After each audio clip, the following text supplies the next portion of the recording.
बिस्मिल्लाहिर्रहमानिर्रहीम। लाखों करोड़ों दरूद नबी अकरम सल्लल्लाहु अलैहि वसल्लम पर और उनकी आल पर। कराची के बल्दियाती इलेक्शंस में जमात इस्लामी ने तमाम सियासी जमातों को हैरान कर दिया। यह 88 नशिस्तों के साथ इस वक्त दूसरी बड़ी जमात बन चुकी है। पाकिस्तान पीपल्स पार्टी और जमात इस्लामी में सिर्फ 4 नशिस्तों का फर्क रह गया।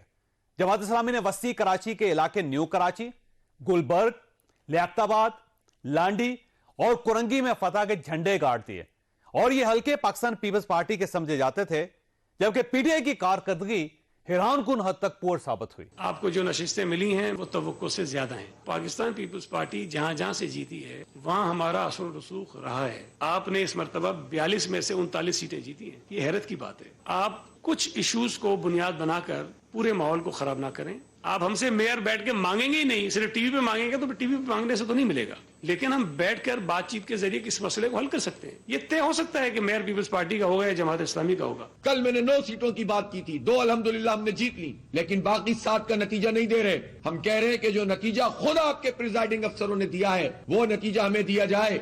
ये शहर हमारे साथ आया है, अपनी सियासी वाबस्तगियां छोड़कर हमारे साथ आया है। ये हम पर कर्ज है कि हम इस शहर के लोगों का साथ ना छोड़ें। अगर ये इमीडिएटली इलेक्शन के रिजल्ट ठीक ना किए गए, यानी कि हमें हमारा हक ना दिया गया, वोट काउंट में गड़बड़ क्लियर ना की गई और ये स्टेट स्पॉन्सर्ड टेररिज्म को बंद ना किया, हमारे लोगों को फौरी रिहा ना किया गया, फिर हमारा रद्द अमल पूरे शहर में बड़ा स्ट्रांग आएगा। ये इलेक्शन इमरान खान की मकबूलियत का इम्तहान साबित हुआ और पाकिस्तान पीपल्स पार्टी नून लीग का दावा है हम जनरल इलेक्शन में भी इमरान खान को इसी तरह शिकस्त देंगे। दूसरी तरफ 2 सूबों में असम्बलियां टूट चुकी हैं और स्पीकर कौमी असम्बली ने पीटीआई के 35 अरकान के इस्तीफे मंजूर करके पार्टी को परेशान कर दिया। लेकिन इसके बावजूद इमरान खान का दावा है कि इलेक्शन अप्रैल के महीने में ही हो जाएंगे। आज फवाद चौधरी ने दावा किया कि हमारे पास अभी मजीद सरप्राइज मौजूद हैं। क्या वाकई अब भी मजीद सरप्राइज हैं? जबकि वर्ल्ड बैंक ने पाकिस्तान के 2 पैकेज मौखर कर दिए हैं और आज कराची के ताजरों ने गवर्नर स्टेट बैंक को अपनी चाबियां पेश करना शुरू कर दी। क्या वाकई अब भी मजीद सरप्राइज हैं? जबकि वर्ल्ड बैंक ने पाकिस्तान के 2 पैकेज मौखर कर दिए हैं और आज कराची के ताजरों ने गवर्नर स्टेट बैंक को अपनी चाबियां पेश करना शुरू कर दी हैं। क्या यह सरप्राइज काफी नहीं है? ये सारे इश्यूज हमारे आज के प्रोग्राम का इशू होंगे। हमारे साथ रहिए। प्रोग्राम में दोबारा खुश आमदीद। हमारे साथ तशरीफ रखते हैं हनीफ अब्बासी साहब, पाकिस्तान मुस्लिम लीग नून के साथ इनका ताल्लुक है। सदाकत अली अब्बासी साहब लाहौर में है, पाकिस्तान तहरीक इंसाफ से ताल्लुक रखते हैं और अभी अभी इनका इस्तीफा कबूल हुआ है। और मनीर फारूक साहब हमारे दोस्त, हमारे सहाफ़ी दोस्त, वो भी कराची से, इस्लाम लाहौर से हमें ज्वाइन करेंगे, सीनियर सहाफ़ी हैं। सबसे पहले अब्बासी साहब आपकी तरफ आऊंगा, सदाकत अब्बासी साहब आपकी तरफ आऊंगा। ये फरमाइए सर, ये आप कौमी असम्बली में वापस आना चाहते हैं या नहीं आना चाहते? फवाद चौधरी साहब का कहना है कि हम वापस नहीं आ रहे। असद उमर साहब का ये कहना है कि हम 70 MNAs के साथ वापस आ रहे हैं और हमारा अपोजिशन लीडर हमारा होगा। करना क्या चाह रहे हैं आप? जो साहब बहुत शुक्रिया, आप अपने शो के लिए बुलाया। देखिए, करना हम ये चाह रहे हैं, पाकिस्तान जिस तरह के आज के माशी हालात हैं पाकिस्तान के, आप जैसे एक सीनियर एंकर को ये सियासी जो चीज़ें हैं इनको छोड़ के पाकिस्तान की जो इस वक्त फ़िक्र होनी चाहिए कि पाकिस्तान अपने सर्वाइवल की एक जंग लड़ रहा है और माशी तौर पे पाकिस्तान डूब रहा है। और उस माशी तौर पे डूबने की वजह पाकिस्तान में सियासी अदम इस्तेकाम है। और जो सियासी अदम इस्तेकाम जब आ रहा था पिछले साल फरवरी मार्च में, तो जो लोग करता धरता थे, अदम इस्तेकाम आपने पैदा किया है भाई साहब। सुने, 2 सूबों में आपने असम्बलियां तोड़ दी हैं, यहां पे वफाक के अंदर इश्यूज पैदा हुए हैं। तो आप खुद अंदाजा लगाएं कि अगर असम्बलीज ना तोड़ते, आप यहां पे कौमी असम्बली के अंदर बैठे होते, तो ये सियासी अदम इस्तेकाम ना होता आज। अच्छा, आप जरा मुझे मौका दीजिएगा जवाब देने। जब मार्च अप्रैल में 178 का डॉलर था और असम्बलियां आप टूटी हैं और उस वक्त डॉलर 270 रुपए का भी नहीं मिल रहा। मार्च अप्रैल में इकॉनमी 6% पे ग्रो कर रही थी, आज इकॉनमी मनफी पे है। मार्च अप्रैल में महंगाई 12% थी, आज महंगाई 30% है पाकिस्तान की तारीख में। मार्च अप्रैल में आपकी स्टॉक मार्केट बढ़ रही थी, आज गिर रही है। लार्ज स्केल मैन्युफैक्चरिंग बढ़ रही थी, इंपोर्ट एक्सपोर्ट हो रहा था, आज बंद हो गया है। आज पाकिस्तान का मुस्तकबिल तारीख है। तो हमें ना अपने असेंबली में आने की फिक्र है, ना जाने की फिक्र है, ना इस्तीफे की फिक्र है। मुल्क को बचाने के लिए, मुल्क को सियासी अदम इस्तेकाम से निकालने के लिए, और ये जो निकम्मे नाअहल नालायक जो इस मुल्क पे आके छा गए और जिससे हर तरफ एक बेबरकती आ गई है, इससे निकालने के लिए मुल्क को इलेक्शन में हम डालना चाहते हैं ताकि एक नई गवर्नमेंट आए जो फैसले करे और पाकिस्तान इस अदम इस्तेकाम तो से। इलेक्शन सर मर्दमशुमारी के बगैर कैसे होंगे, नई हल्का बंदियों के बगैर कैसे होंगे, और अगर आप सूबों में पहले करवा लेंगे तो वफाक का इलेक्शन बाद में कैसे हो सकेगा सर? ये आप उन अफलातूनों से पूछें, राना सनाउल्लाह से, शाहिद खाकान अब्बासी से, ये आप पूछें एहसन इकबाल से, मरियम सफदर से, या बाकी लोगों से जो कहते थे अगर आपने मुल्क में इलेक्शन कराना है तो आप असेंबलियां तोड़ दें। हमने तो तोड़ दिया, हम इलेक्शन करवाना चाहते हैं। उन्होंने कहा जी असेंबली नहीं टूटेगी, फिर कहा परवेज लाई नहीं मानेगा, फिर जब हम तोड़ने गए तो असेंबली रोकना शुरू हो गए। पहले हमें कहा वापस आओ असेंबली में बैठ के कानून साजी करते हैं इलेक्शन के लिए, जब हम वापस आए तो इनकी टांगें कांप रही हैं। तो आप मुझे बताएं, ये जो बैठे हुए हैं, हम तो चलो ऑपोजिशन है, ये जो बैठे हुए हैं मुनीब साहब हमारे भाई के प्यारे, ये तो पाकिस्तान को बचाने आए थे, ठीक ये है, महंगाई कम करने आए थे। अब आपसे सवाल सर, फिर वही सवाल कि 70 MNAs के साथ आप कौमी असेंबली वापस जाना चाहते हैं या नहीं जाना चाहते हैं? देखिए, हम अगर मुल्क को इलेक्शन की तरफ जाना है तो हम कभी नहीं चाहेंगे कि राजा रियाज जैसा डमी बैठ के तो आइंदा इलेक्शन के जो मामलात हैं या केयर टेकर जो निगरान हुकूमत है उसके मामलात में वो करें। उस हद तक हमारी पार्टी का ये फैसला था कि हम जाएंगे, और दूसरी बात ये, इनको आखिरी धक्का देके मुल्क को इलेक्शन की तरफ लेके जाएंगे। हमें ये सियासत खेलनी होती चौधरी जावेद साहब, तो हमें 70% पाकिस्तान में हमारी हुकूमत है, तो हमें तो और हुकूमत करते और फंड्स लाते और इनको एक्सपोज होने देते। और शहबाज स्पीच जिसको आपने बहुत बड़ा एक अफलातून बना के रखा हुआ था आपके मीडिया ने, वो और पब्लिक के सामने एक्सपोज होता। और इसहाक डार जो बहुत बड़ा एक आपने मईशतदान रखा हुआ था, जिनको आज इस्माइल नहीं मानता, हम कहते हैं ये एक्सपोज है, लेकिन मुल्क नहीं बच रहा है कि वर्ल्ड बैंक ने अपने 2 पैकेज जो है मौखर कर दिए हैं। $1.17 बिलियन के प्रोजेक्ट्स हैं और पैकेजेस हैं, वो सारे अगले साल पे शिफ्ट हो गए हैं। कराची में ताजरों ने गवर्नर स्टेट बैंक को चाबियां देनी शुरू कर दी हैं। स्टॉक एक्सचेंज क्रैश कर गई है, बुरी तरह क्रैश कर गई है, 1300 पॉइंट्स वो नीचे चलेगी। 1.25 करोड़ रुपए का होता है, उससे आप अंदाजा लगाएं। और IMF के साथ हमारी डील नहीं हो रही, और यहां पे जो पॉलिटिकल पोलराइजेशन है वो बढ़ती चली जा रही है, तो ये सेटल कैसे करेंगे आप? देखिए चौधरी साहब, सबसे पहली बात तो ये कि इमरान खान साहब इस मुल्क में अदम इस्तेहकाम पैदा करने के लिए अकेले, सदाकत अब्बासी हो गया, असद उमर हो गया, इनको पता ही कुछ नहीं।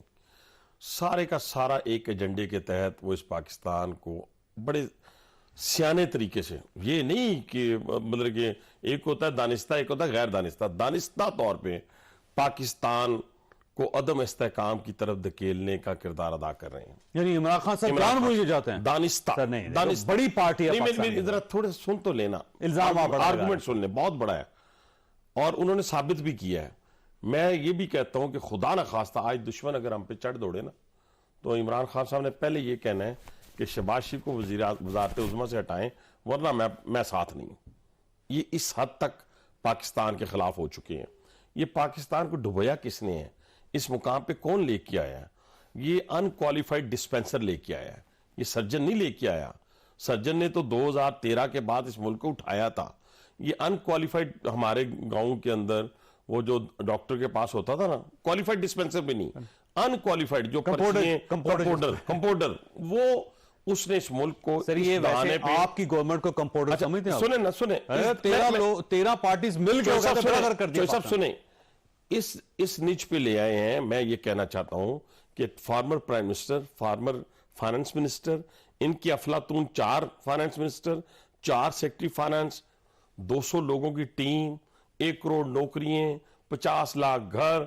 वो जो ख्वाब नहीं दिखाया करते, वो स्टेशन पे जाए, हम स्कूल जाया करते थे तो स्टेशन पे एक मदारी बैठा होता था और वो इस तरह करके तो 300-400 बंदा उसके इर्द गिर्द इकट्ठा हो जाता था। तो कहने से मुराद ये है कि कुछ रेड लाइंस होनी चाहिए। वो हमारी ये होनी चाहिए कि फॉर्मर प्राइम मिनिस्टर या फाइनेंस मिनिस्टर ये ना कहें कि पाकिस्तान दिवालिया होने जा रहा है या दिवालिया हो गया। वो तो हकीकत बयान कर रहे हैं, रोज शोर बचा के हकीकत नहीं होता, नहीं होता। देखिए पाकिस्तान ना 75 साल में डिफॉल्ट हुआ है, हालात इकोनॉमी के हैं जहां पे ये छोड़, लेकिन वैसे मेरी उस डिस्पेंसर मुंह में खाक सर, अनक्वालिफाइड, अगर आपने मामलात को ठीक ना किया तो सर जो 75 साल में नहीं हुआ वो हो जाएगा, इस साल में हो जाएगा। मैं पहले कह रहा हूं, मैं कह रहा हूं, मैं आपसे इत्तेफाक कर रहा हूं। लेकिन भाईजान, ये जो सियासी अदम इस्तेहकाम की बात करती हैं, ये किसने पैदा किया? ये कितने दिनों से नहीं, साल से ज्यादा हो गया इनको नेशनल असेंबली से बाहर। जब पाकिस्तान आज फिर इनको याद आ गया तो सारे के सारे डूबेंगे। आप ये नहीं होगा कि आप एक साइड पे बच जाएं, बैठे जाएं। यही तो मेरा पॉइंट है जो आपने खुद सेकंड कर दिया है कि पीटीआई को चाहिए कि बन जाए यार वजीर आजम, आप बन जाए वजीर आला, जैसे आप कराची और हैदराबाद में बन गए हैं, इंटीरियर सिंध में जैसे बन गए हैं ना, इस तरह बन जाएं। देखे ना, एक बंदे की अगर बाजू टूटा हो या टांग टूटी हो तो लोग पैसे देके चले जाते हैं, तो वोट क्यों नहीं दिए लोगों ने? ये एक हैरान कुन बात है ना। तो इसलिए ये आप आज इलेक्शन करवा देना सर, पंजाब में कराया, खैबर पख्तूनख्वा में कराया, वफाक में भी करवा दें आप। देखिए मेरी बात सुने, हम किसी की ख्वाहिश पे इलेक्शन नहीं करवाएंगे चौधरी साहब। हमने पाकिस्तान में 75 साल में पहली दफा आईनी तौर पे घर भेजा एक वजीर आजम को, नो कॉन्फिडेंस की सूरत में। इलेक्शन हम इमरान खान साहब के कहने पे नहीं करवाएंगे। ठीक है, कब करवाएंगे? इमरान खान साहब को आज याद आया कि राजा रियाज बैठा हुआ है तो ये केयर टेकर बना लेंगे, चलें जी वापस चलते हैं। कितनी कितनी गलतियां करेंगे। अब देखिए सर, मसला ये, इसका मतलब ये होगा अक्टूबर नवंबर से पहले इलेक्शन नहीं होगा। मेरा तो ख्याल है सर, जो मेरी रात, ये पार्टी पॉलिसी नहीं है, ठीक है, जो मैं बयान कर रहा हूं, बड़े शब्दोमत से बयान कर रहा हूं, ठीक, कि देखिए जो इकोनॉमी की सूरत हाल है, अब इनके पास तो कोई लोग है नहीं, वो 200 टीम जो इन्होंने 26 साल में तैयार की थी, वैसे आपके पास भी नहीं निकले। ठीक है, निकले आपके पास। सुने, वो तो एक्सपोज होगी। अब अगर आप इस मौके के ऊपर जहां 13 अरब डॉलर जहां जैसे भी आ रहा है, जहां से भी आ रहा है, 10 अरब डॉलर की सऊदीया की इन्वेस्टमेंट है, ये सारी रुक जाएंगी। चाइना की इन्वेस्टमेट रुक जाएगी, बाकी ममालिक की रुक जाएगी। जो ही आप इलेक्शन अनाउंस, ये हाल नहीं है इलेक्शन इस वक्त, एक साल मजीद नेशनल असेंबली को एक्सटेंड करें। मैं जाती राय फिर बात कह रहा हूं, पाकिस्तानी होने की हैसियत से, मैं तो असेंबली में नहीं हूं। नेशनल असेंबली कैसे 35 लोगों के इस्तीफे ले रहे हैं आप? इसका मतलब नेशनल असेंबली सिर्फ पीडीएम की हो। अब देखें ना, जो पीडीएम की नेशनल असेंबली उसको एक्सटेंड करना चाह रहे हैं। ट्रेन छोड़ देते हैं तो आप भी दुनिया में फिरते हैं, हम भी जाते हैं, वो टाइम पे निकल गई तो फिर तो भागना पीछे फजूल है। आप तो ये 70 लेके आए, 80 लेके आए, इनको कुछ नहीं मिलेगा। इनको नेशनल असेंबली में वही शर्मिंदगी मिलेगी 2014 के। आपका ख्याल है कि असेंबली को एक साल एक्सटेंशन, ताकि गवर्नमेंट को भी एक साल एक्सटेंशन। हाँ, वही तो संभालेगी। गवर्नमेंट से नहीं चल रहा सर, चलाएगी ना। देखे ना, अब वही डिस्पेंसर ने जो किया है, सर्जन उसको कैसे कहता है, देखे ना, लीवर खराब, अपना आपका हार्ट, किडनीज, सब कुछ अब आ गया जी पिंडी के मेन सर्जन के पास। ठीक है, वो इसको ठीक करेंगे, और ठीक करने के बाद किस तरह ठीक करेंगे? शुगर के तो ठीक नहीं होंगे ना, वो स्टेप बाय स्टेप किडनीज के ऊपर इलाज होगा, हार्ट के ऊपर इलाज होगा। मनी फारूक साहब, मनी साहब ये फरमाइएगा सर, वे फॉरवर्ड क्या है? इकोनॉमी की सूरत हाल आपके सामने है, स्टॉक एक्सचेंज क्रैश कर रही है, IMF मान नहीं रहा, वर्ल्ड बैंक ने दो पैकेज जो है उसको मौखर कर दिया है, ताजर अपनी चाबियां गवर्नर स्टेट बैंक को दे रहे हैं, ये सूरत हाल है। पोलराइजेशन पॉलिटिकल दोनों साइडों पर बढ़ती चली जा रही है, तो वे फॉरवर्ड क्या है सर?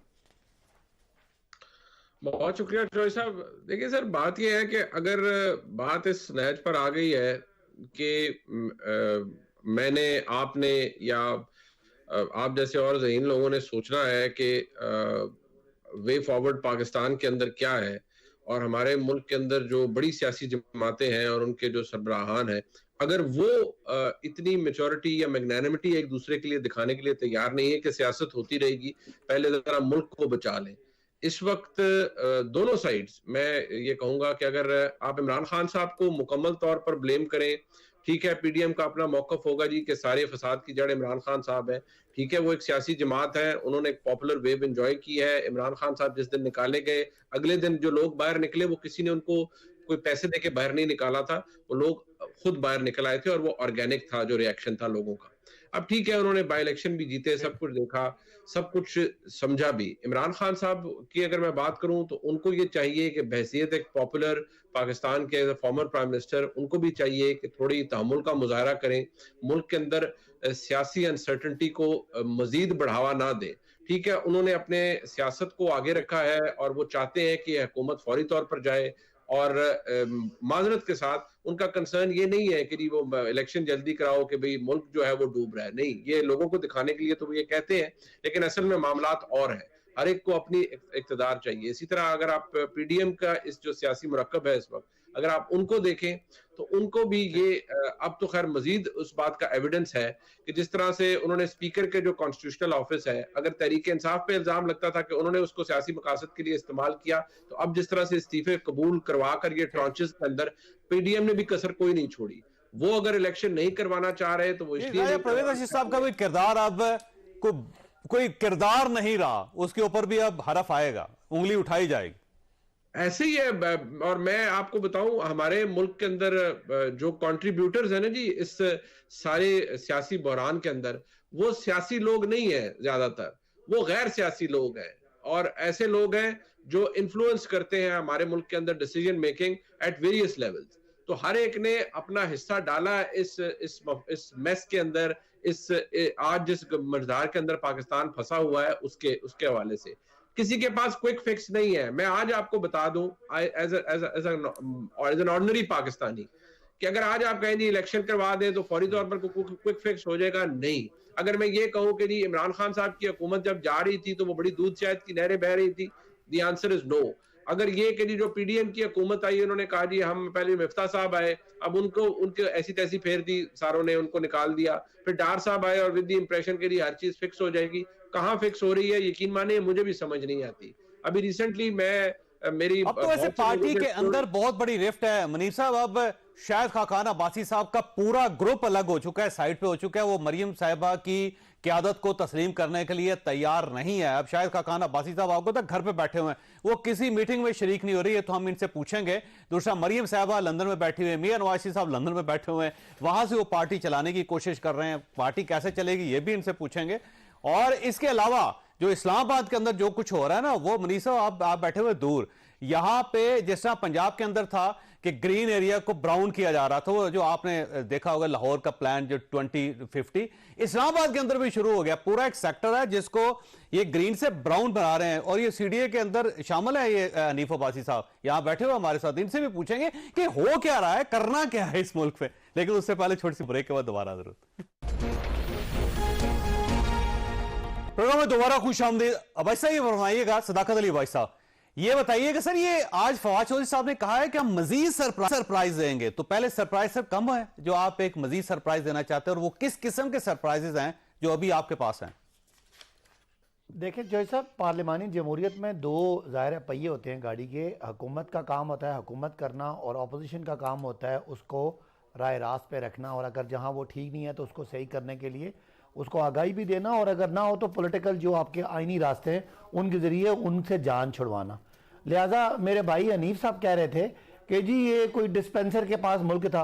ज़रा हनीफ अब्बासी साहब और मैं दूसरे जो भाई मेरे हैं तज्जियाकार मुनीफ फारूक साहब, इनसे कहूँगा कि ज़रा खाली इस हुकूमत के इकोनॉमिक सर्वे ऑफ पाकिस्तान के फैक्ट्स आप देखें, और देखें कि क्या इमरान खान के दौर में जो ग्रोथ थी वो रिकॉर्ड ठीक है नहीं थी। क्या इमरान खान के दौर में जो एक्सपोर्ट बढ़ी वो रिकॉर्ड ठीक है नहीं थी। क्या इमरान खान के दौर में आपका टेक्सटाइल सेक्टर बूम कर रहा था कि नहीं कर रहा था, कंस्ट्रक्शन बूम कर रहा था कि नहीं कर रहा था, इसके अलावा आईटी और दीगर रेमिटेंसेस किस तरह बढ़े थे। तो मुझे बताएं वो क्या हुआ, किस चीज़ ने इसको मुल्क को ये अदम इस्तेकाम में डाला?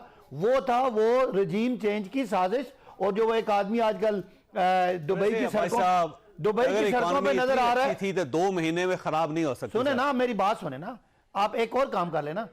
जो एक आदमी दुबई की सड़कों पे नजर आता है, उनको उस वक्त बताया गया कि जो आप ये करने जा रहे हैं इससे मुल्क जो है वो एक बहुत बड़े खाई में गिर जाएगा। दुबई की सड़कों पे नजर आ रहे हैं, वो आपकी डार्लिंग होता था सर, आपने out of the way extension दी थी उनको जाके। मैं आपको पहले बात कर दूं, अगर आपको चले वो बहुत ही बुरा था तो मुनीफ फारूक साहब उसको वहां ले जाएं, आप डॉलर को 178 पे ले जाएं, आप महंगाई को ले जाएं 12% पे, आप जो आपकी ग्रोथ है उसको 6 पे ले जाएं। वो बहुत बुरा था, लेकिन ये तो बिल्कुल तबाह हो गया ना। तो मुझे बताएं ये आए क्यों थे, अदम इस्तेकाम क्यों आया? 2018 में वापस चले जाए। चलती हुई हुकूमत ग्रोथ ज्यादा थी, क्यों चलती हुई हुकूमत को हर चीज सर, डॉलर उस वक्त 125 रुपए था, 112 125 रुपए सर, पीछे चले जाए 2018 में, तो आप तो मुकाबला 2018 का भी नहीं कर सकते। अभी आपने खुद बताया है कि जो हालात जिधर मुल्क जा रहा है, तो मुझे बताएं जो अब हम मार्च अप्रैल 2022 में हम बेहतर थे या आज बेहतर है? तो मुझे वहां पे छोड़ देना पाकिस्तान को। तो हम जिम्मेदारी, आपने तो सिंध हाउस में मंडियां लगाई, आपने पता नहीं किधर किधर से डीलें करके आप आए थे मुल्क को ठीक करने के लिए, तो वहां पे आके सामने होके कौम से माफी मांगे भाई हमें पता ही नहीं था, हमने अपने 1100 के केसेस माफ कराने थे, 1100 अरब के, हमने एनआरओ लेना था, तो आप माने। बाकी मेरे भाई हनीफ अब्बासी साहब कह रहे हैं कि जी सिंध में हमें वोट कम पड़ा है। ओ भाई आप भी तो एक पॉलिटिकल पार्टी हैं, आप भी तो 3 दफा का वजीर आजम है, आप मुझे ताना देंगे 50 सीटों वालों को 6 सीटों वाला? आप बताएं आपका क्या हुआ? आपके हैदराबाद में अब देखिए भाई साहब ने जवाब दिला है कि कराची में आपके 14 MNA सर 23 और 26 आपके MP है सर वहां पे। ना मैं तो ये कह रहा हूं ना, तो जो कुछ हुआ है आपके पास वीडियोस नहीं आ रही? जाके देखें, जमात इस्लामी से पूछें, जाके कराची वाले से पूछें कि कितना बड़ा धोखा हुआ है, कितने और इसकी वजह क्या है। अपना आखिरी बात आखिरी बात जब हम कहते थे आपको कि मुल्क को EVM लाने दे, तो आप क्यों EVM की मुखालफत करते थे? इसलिए कि आपने ये ठप्पे मारने थे, तो ये ठप्पे लगे ना PTI आ रही है ना जमात इस्लामी आ रही है, ठप्पे लगे सबके सामने है। इसीलिए जहां पे आप हारेंगे वहां पे डेफिनेटली इसका आप मुझे बताएं ना, आपकी आप अपना सोशल मीडिया चेक करें, एक गिलास पानी पी के नो मी गल करन दियो भाई साहब क्या गल करने से एक गिलास पानी पी के नो पानी पी के नो। अच्छा सर, इशू ये है, मेरी बात सुने, सदाकत हमारे छोटे भाई हैं, मैं सिर्फ एक क्वेश्चन आज इनसे जरूर करूंगा कि जिस तरह आज इन्होंने बाजवा साहब का नाम लिया है, क्या ये अपने दौरे हुकूमत में या बाजवा साहब की मौजूदगी में ये ख्वाब में भी इस तरह नाम ले सकते थे? इनमें इतनी ताकत थी कि अगर अल्लाह को हाजिर नाजिर जान के इस बात का जवाब दे दें। अगर उस वक्त आप नहीं ले सकते थे अब्बासी साहब, आज नहीं बनता है तो हमारा बनता है जिनके साथ जुल्म और सितम हुए हैं, लेकिन वो अगर नहीं ना करते, इसलिए नहीं कहते कि उस वक्त नहीं कहा, तो इसलिए ये बाजवा साहब करके ना, तो आप लोगों के दरमियान जाके एस्टेब्लिशमेंट को गाली दे के वोट अगर आप लेना चाहते हैं तो वोट आपको कराची में मिल जाते हैं। मैंने तो पहले कहा कि माजूरी में लोग पैसे दे जाते हैं, वोट तो दूसरी की बात है। तो इसलिए दूसरी बात यह कि ये जो आप ख्वाब सुहाने हमें सुना रहे हैं ना, 70 लाख लोग पाकिस्तान छोड़ के जाने के लिए तैयार बैठे थे, उन्हें रास्ता नहीं मिल रहा था आपके दौरे हुकूमत। 50 लाख बेरोजगार हुए जब हम छोड़ के गए थे, जब मियां नवाज शरीफ, मैं शायद आज की सूरत बहुत खतरनाक है सर। देखिए मैं उधर ही आ रहा हूं, लेकिन ये जो सुहाने ख्वाब दिखाते हैं मैं उसकी बात कर रहा हूं। 24 अरब डॉलर के रिजर्व छोड़ के गए, उस वक्त चीनी थी 52 रुपए की, 130 पे ये लेके गए, 110 रुपए का डॉलर छोड़ के गए। आज ठीक कर लेते ना, लेकिन सर हम ठीक डॉलर ले जाते 125 सुने, उसी के लिए मजीद 1 साल हमें चाहिए और हम इंशाल्लाह ताला आपको करके देंगे।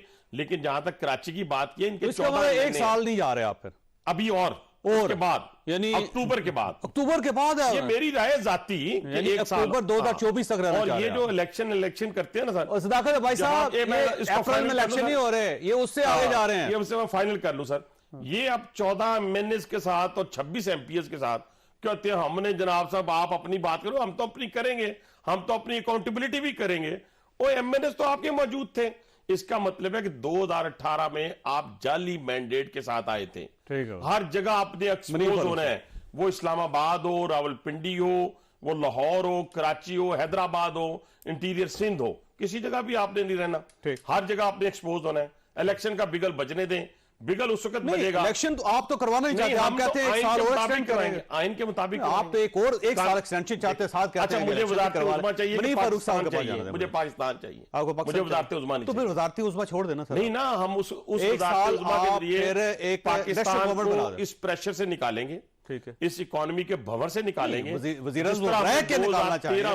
हाँ, जिस तरह 2013 में निकाला था, जैसे 1997 में निकाला। अच्छा मनीष सर, 2 फार्मूले इस वक्त चल रहे हैं इस्लामाबाद के अंदर। एक फार्मूला ये है कि एक ये गवर्नमेंट को खत्म करके एक नेशनल गवर्नमेंट बना दी जाए, 1 साल के लिए जो इकोनॉमी को बेहतर बना ले, कोई डील्स वगैरह कर ले सारे बाहर, और उसके बाद जब ट्रैक पे आ जाए मुल्क तो इलेक्शन करवा दिया जाए। और एक टेक्नोक्रेट गवर्नमेंट का फार्मूला भी चल रहा है इस वक्त, और एक भाई साहब ने एक नया फार्मूला देती है कि एक्सटेंड कर दें गवर्नमेंट को मजीद 1 साल। तो ये फार्मूला से पाकिस्तान ठीक हो जाएगा? जॉय साहब के जो टेक्नोक्रेट और इस टाइप की चीजें हैं, इनकी आइन में तो कोई गुंजाइश नहीं है। और जहां तक जिस तरह हनीफ भाई साहब फरमा रहे हैं कि अगर वो ये फरमा रहे हैं कि ये जो मौजूदा असेंबली है इसका टेन्योर को बढ़ा दिया जाए, तो वो भी इमरजेंसी प्रोविजंस हैं, उनके तहत ये मुमकिन है। लेकिन वो भी उसके लिए भी बड़ा मुश्किल है, क्योंकि फिर ऐसा नहीं है कि सिर्फ ये हुकूमत में बैठे जो जमातें हैं या पार्टीज हैं यही ये सब कुछ कर पाएंगी। उसके लिए वाकई एक फिर कंसेंसस बनाना पड़ेगा, नहीं तो वो फिर ऐसे जैसे पंजाबी में कहते हैं कौमी हुकूमत बनानी पड़ेगी इनको। देखिए बात यह है जॉय साहब, कौमी हुकूमत क्या होती है सर, जिसके अंदर ज्यादा, अगर आपने गैर सियासी लोगों को हुकूमत में बिठा के ये कहना है कि ये कौमी हुकूमत है, किसी ने अगर ये बिठाना है ठीक है वो कर ले, लेकिन बाकी अगर 13-14 जमातें, इमरान खान साहब का कुछ 12-13 जमातों का अलायंस था, ये शायद 14 जमातों का अलायंस है, तो ये है तो सारी कौमी हुकूमतें ही, और कहां से कोई आसमान से तोड़ के लोग तो नहीं लाएंगे। टेक्नोक्रेट्स को इमरान खान साहब ने भी रखा, टेक्नोक्रेट्स को अब भी रखा जा रहा है। पूरे पाकिस्तान में कोई पार्टी अपोजिशन में नहीं है, सारी पार्टीज ही हुकूमत में है। जी हाँ, और जैसे एक जमाने में ना वो रईसानी साहब बलूचिस्तान के जब वज़ीर आला थे तो एक भी मेंबर ऑपोजिशन का नहीं था, लाइब्रेरी तक का वजीर बना दिया था उन्होंने। तो यहाँ पर भी मसला यह है कि जनाब शहबाज शरीफ साहब को प्रॉब्लम यह है कि उन्होंने हर एक को राजी रखना है, तो उन्होंने हर एक को मुआवने खुसूसी बना दिया। कईयों को बेचारों को तो पता ही कोई नहीं है कि हम किस चीज के मुआवने खुसूसी हैं। लेकिन मसला ये है, अब मैं जॉय साहब इतना आपको मामले खुसूसी नहीं, ऐसे मिनिस्टर्स हैं जो वफाकी मिनिस्टर हैं लेकिन उनके पास पोर्टफोलियो कोई नहीं है। ये जावेद लतीफ साहब भी सरे फहरिस्त है कि उनको पता नहीं है। मैंने उन्हें कहा है कि आप अमूर फल्कियात के बन जाए वफाकी वजीर, शायद वहां कोई काम निकल आएगा। मैं इतना जरूर अर्ज करूंगा कि ये अगर सियासी जमातें तमाम जो मौजूद हैं, देखिए हमारे भाई सदाकत अबाई साहब को ना फौरी तौर पर मेरे साथ तो वैसे ही उनका बड़ा वो भाई है, बड़ा हमारा ताल्लुक है, जैसे रीफ अबाई साहब से है। तो मैं तो बात कहते हैं ना, तो पंजाबी में जिस तरह कहते हैं ना, तत्ते घोड़ा चमुट चढ़े माड़े की, तो मैं तो सिर्फ इतना कहता हूँ कि इमरान खान साहब की हुकूमत आपसे प्यार करते हैं। अप्रैल 2022 का वजीर बनने से 10 दिन पहले का शौकत तरीन साहब का वो क्लिप निकाले, उसके अंदर उन्होंने तफसील से जायजा लिया इमरान खान साहब की जो 4 साल 3.5 साल इकोनॉमिक विजन था और दौर था उसका, कि वो हुकूमत कैसे चल रही थी मुआशी तौर पर। अब भाई साहब तो क्योंकि खुद इकोनॉमी के प्रोफेसर है, मईशत में मेरा हाथ तंग है क्योंकि मेरी मईशत मेरी तनख्वाह तक है जो कि बड़ी जल्दी खत्म हो जाती है, लिहाजा मैं उस पर डिलिब्रेट नहीं कर सकता। लेकिन मैं इतना कहूंगा ये तमाम सियासी सदाकत अब्बास साहब की तनख्वाह भी बंद हो गई है। वैसे अनीफ भाई साहब के पास आने से मैं फिर आऊंगा सदाकत साहब, ये अब्बास साहब मैं आऊंगा अब्बास साहब जी। अच्छा, वैसे अनीफ भाई साहब ये आप लोग कर क्या रहे हैं इस्लामाबाद के अंदर? जोन 3 को जोन 1 में कन्वर्ट कर रहे हैं आप, और आप जिम्मेदार हैं क्योंकि आप सीडीए का हिस्सा हैं। अच्छा, और जो ग्रीन एरिया तो उसको ब्राउन बना रहे हैं इस्लामाबाद के अंदर, ये काम आप ठीक कर रहे हैं। भाईजान ये मैं पहले वजाहत कर दूं बड़े अल्लाह, मैं इस हद तक हूं कि जो हमारे डेवलपमेंट के काम हो रहे हैं और जो माशाल्लाह तेजी से हमने 6 महीनों में कम से कम इस्लामाबाद में तो बिल्कुल बना संवार के रख दिया सारा इस्लामाबाद, उस हद तक तो मैं उसको वैसे हो रहा है, ये खबर ठीक है, मॉनिटर खबर ठीक, लेकिन इसमें कुछ ना कुछ है, खबर ठीक है, तहकीकात जो खबर ठीक है साहब जो है नहीं खबर ठीक करवा रहे हैं, ये खबर ऐसी है, खबर है ना। जोन 3 कौन सा? ग्रीन एरिया होता है और उसको ब्राउन एरिया में कन्वर्ट कर रहे हैं। जोन 1 सुनने में आया 1-2 प्रोग्राम और हुए हैं, लेकिन ये वजीर आजम शहबाज शरीफ की मौजूदगी में हो नहीं सकेगा, ये मैं आपको गारंटी करता हूं। तो बेनिफिशियरी कौन है? और ये तो आपको पता नहीं, ये तो जब वो तहकीकात करवाएंगे तो पता चलेगा। आपको नहीं पता, आप सीडीए के अंदर नहीं, मैं सीडीए की वो उस तरह नहीं हूं कि मैं कोई सीडीए को आप कंट्रोल कर रहे हैं सर। नहीं, मैं नहीं कर रहा, मैं सिर्फ डेवलपमेंट के वो प्रोजेक्ट देख रहा हूं, मैं सीधी बात करता हूं। इतनी बड़ी डेवलपमेंट जो हो रही है वो आपको नजर ही नहीं, उसके ऊपर हमने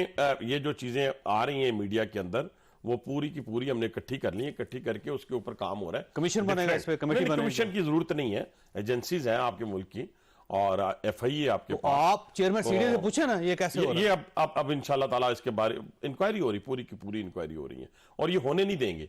ग्रीन एरिया 1 इंच भी वो ब्राउन नहीं होगा। और देखिए लाहौर के अंदर जब हो गया, आप एतराज कर रहे थे कि परवेज साहब ने एक वो हो गया 78,000 कनाल भाईजान वो हो गया, वो यहाँ पे इस्लामाबाद में आप खुद कर, यहाँ जितना मर्जी ताकतवर आदमी हो सर नहीं कर सकेगा 1 इंच भी, मैं आपके प्रोग्राम से कह रहा हूँ 1 इंच भी।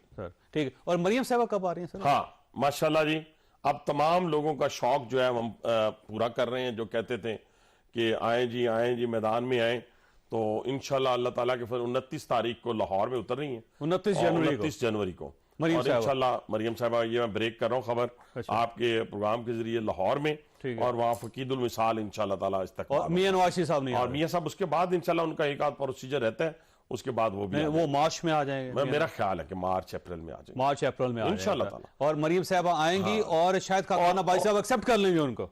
मेरे तो देखे, मैं शायद खाकाना भाई साहब को जानता हूँ, हमारे बड़े भाइयों की तरह है और बड़े सीनियर, हमारी आपको पता है फॉर्मर प्राइम मिनिस्टर हैं, पार्टी ने उनको प्राइम मिनिस्टर बनाया, और ये हो नहीं सकता, इतनी लंबी एफिलिएशन, इतनी बड़ी कुर्बानी, और ये पार्टी फैसले जो है मुशावरत के साथ होते हैं। वैसे नाराज हैं या नहीं? वो मुझे नहीं लगता जी। सर पार्टी के अंदर मुझे ही नहीं बैठते सर, लगता। पार्टी के किसी इजलास में नहीं आते वो। मेरा नहीं ख्याल, जब भी मैंने देखा प्राइम मिनिस्टर ने जब भी उनको बुलाया तो मैंने पीएम हाउस में देखा उनको। अब देखें वो टेक्नोक्रेट गवर्नमेंट के खिलाफ बात कर रहे हैं, गवर्नमेंट के खिलाफ बात कर रहे हैं, और वो जो आपका फार्मूला है ना असेंबली को एक्सटेंड कर दें, आज उन्होंने कहा जी बिल्कुल गैर कानूनी है। वो ठीक है, नहीं वो टेक्नोक्रेट का भी कह रहे हैं, मेरा ख्याल है टेक्नोक्रेट के हवाले से बात करें, लेकिन जो वो बात कह रहे हैं बिल्कुल ठीक कह रहे होंगे और कोई नाराजगी मेरे जमन आते हैं, अखबारात में आ रहा है, मीडिया में आ रहा है, कालमों में चीजें आ रही हैं, लेकिन मेरा नहीं ख्याल कि वो इतनी बड़ी एफिलिएशन और इसका मतलब ये हुआ कि पूरी पार्टी, बड़ी कमिटमेंट है, पूरी पार्टी मरियम नवाज साहबा को अपना कायद मान लेगी। मानना पड़ेगा, हमें कोई ऐसा बंदा नहीं है भाईजान। साद रफीक साहब को कैसे राजी करेंगे आप? शायद खान अब्बासी साहब को कैसे राजी करेंगे? साद रफीक साहब पहले भी, तनवीर साहब को कैसे राजी करेंगे आप? ख्वाजा साद रफीक के अंदर, ख्वाजा आसिफ साहब को कैसे राजी करेंगे? मेरी बात सुने, मैं ख्वाजा साद रफीक की बात करूंगा, जिसको मैं बहुत अच्छी तरह जानता हूं। ख्वाजा साद रफीक जैसा शख्स जो है, जो एक बहुत बड़ा पॉलिटिकल वर्कर है, उसने हमेशा पार्टी डिसिप्लिन और सर वो आजकल कह रहे हैं कि चेचक ज़्यादा जमहूरियत है, लेकिन सर उसके खानदानी पार्टियां, मैं इसमें इलेक्शन को लड़ता रहूंगा, ओहदा कोई नहीं लेना चाहता। बावजूद चोइस साहब वो पार्टी का हिस्सा है, पार्टी का हिस्सा रहेंगे। बहुत कुर्बानी है दोनों भाइयों की, और मैं जानता हूं कि इतनी सी कोठरी में बंद किया हुआ था उस वक्त, तो पीटीआई का कोई बंदा नहीं। देखिए मियां नवाज शरीफ पे किसी को एतराज नहीं है, हाँ वो ये कहते हैं कि अब आप में क्या है, मैं थोड़ी बात को मानने के लिए तैयार, चले मरियम साहबा को मानने के लिए साहब आप मेरी तरफ से ब्रेकिंग न्यूज ले लें। पाकिस्तान मुस्लिम लीग नवाज के अंदर क्राउड पुलर खातून लीडर वो मरियम नवाज है, कोई इसमें दूसरी राय नहीं है। और मैंने खुद इसका मुशाहिदा रावलपिंडी में भी किया है, और सारे लोग जितनी पार्टी है, जितने नाम आपने लिए हैं, सब अपने लीडर नवाज शरीफ के जो फैसले होंगे, जिस तरह शहबाज शरीफ साहब 25 साल 30 साल से अपने भाई के फैसलों के पीछे खड़े हैं, इसी तरीके से हम वैसे मैं ब्रेक लेनी, लेकिन हनीफ भाई साहब मसला ये है कि अगर आप हमजा शहबाज चीफ मिनिस्टर पंजाब ना बनाना चाहते तो ये मसला आपका पंजाब में क्रिएट नहीं हो सकता था। आज आप पंजाब से फारग हुए हैं सिर्फ एक जिद की वजह से कि आप चीफ मिनिस्टर की कुर्सी पर सिर्फ हमजा साहब को देखना चाहते थे, इस वजह से। और अगर आप इस तरह जिद करते रहेंगे आपकी पार्टी को बहुत नुकसान होगा। ब्रेक और ब्रेक के बाद दोबारा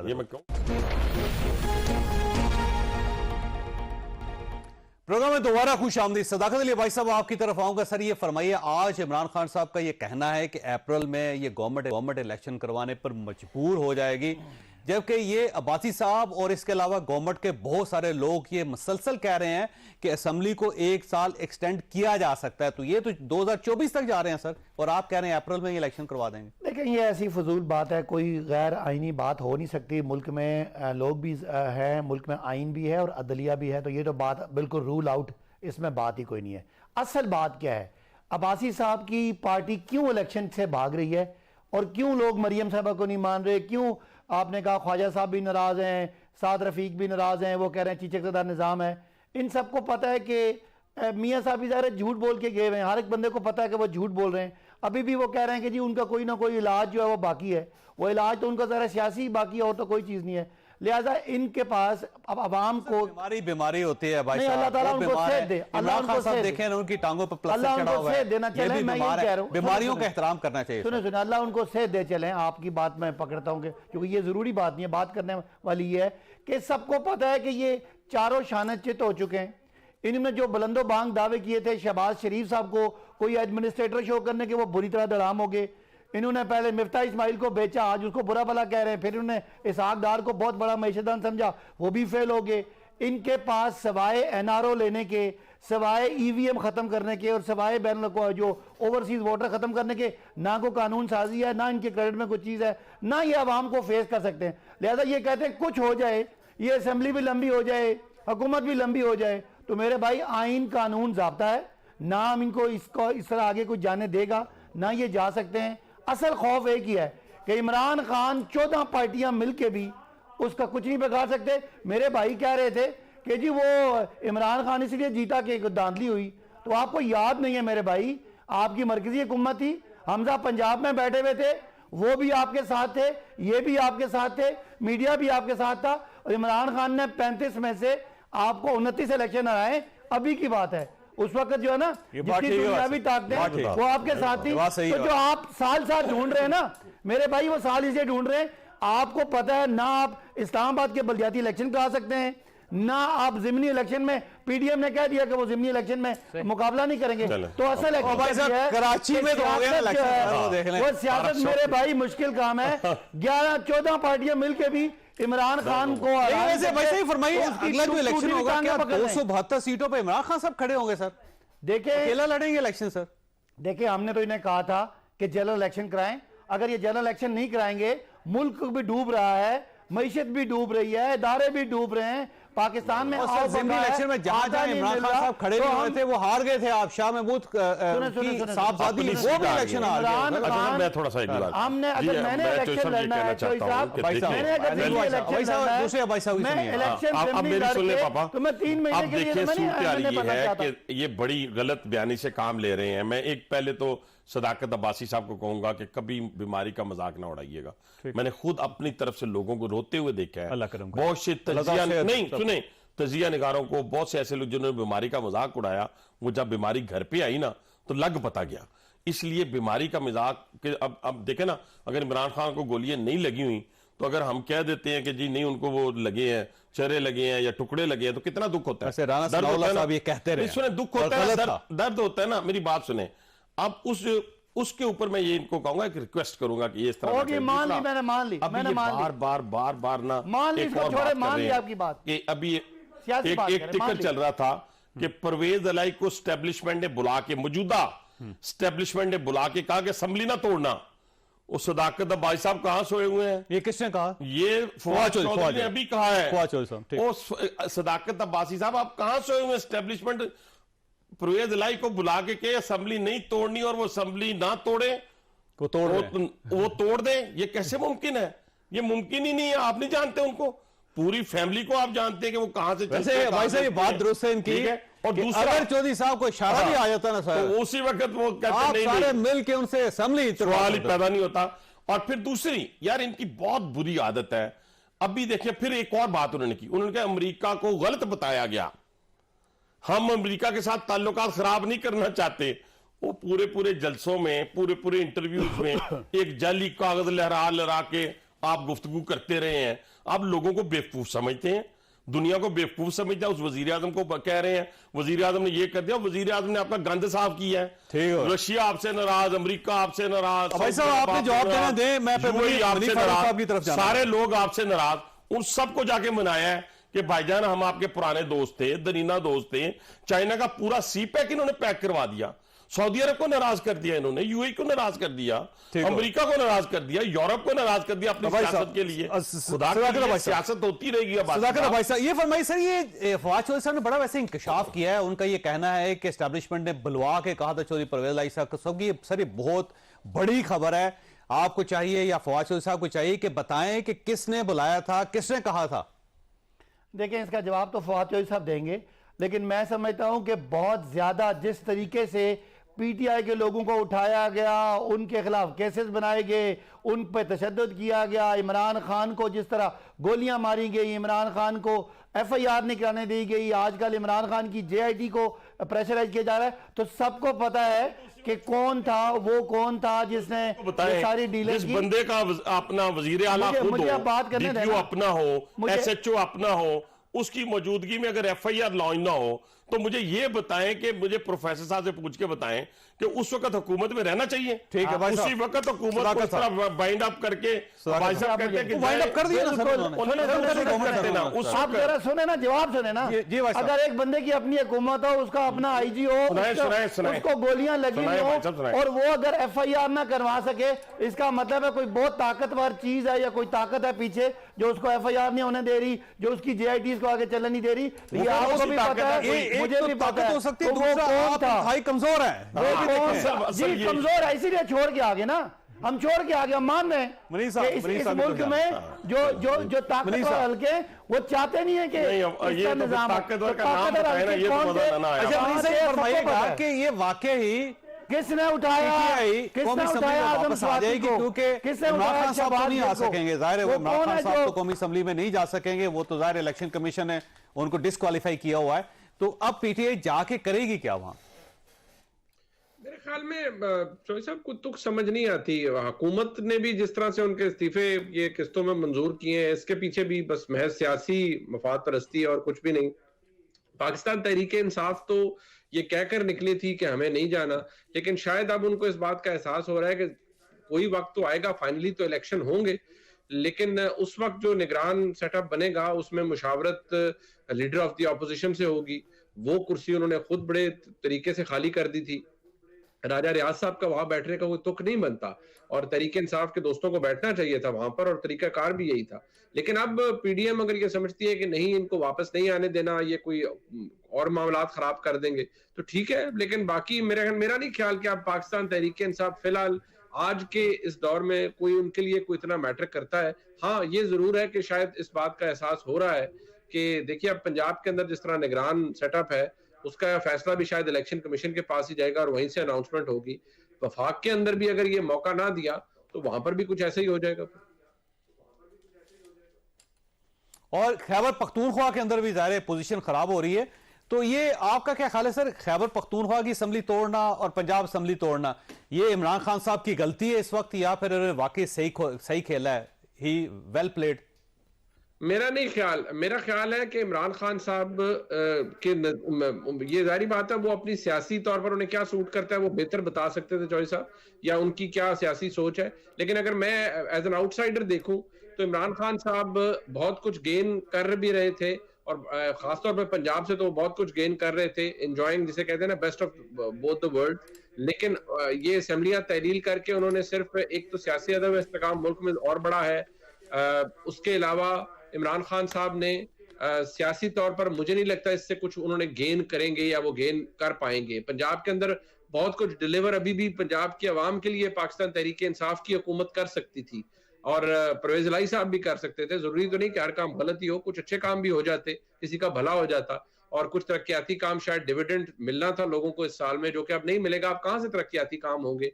जो स्कीम्स और हर चीज है वो कहां से कोई फ्रूट लोगों तक पहुंचेगा उसका? तो मेरे ख्याल में वही सियासी मफाद है इसके लिए। वक्त खत्म हो गया। ख्वाजा साहब, आपने गुफ्तगू सुनी, लेकिन आपकी सूरत हाल ये है कि पंजाब के खजाने में इस वक्त पैसा कोई नहीं है। 500 अरब रुपए चौधरी परवेज इलाही साहब के दौर में खत्म हो गए, पता नहीं किधर चले गए। अब जो भी गवर्नमेंट आएगी उसके पास तनख्वाहों के पैसे नहीं होंगे। अल्लाह ताला आप और आपके अहले खाना को हर किसी मुसीबत से महफूज रखे। अल्लाह हाफिज।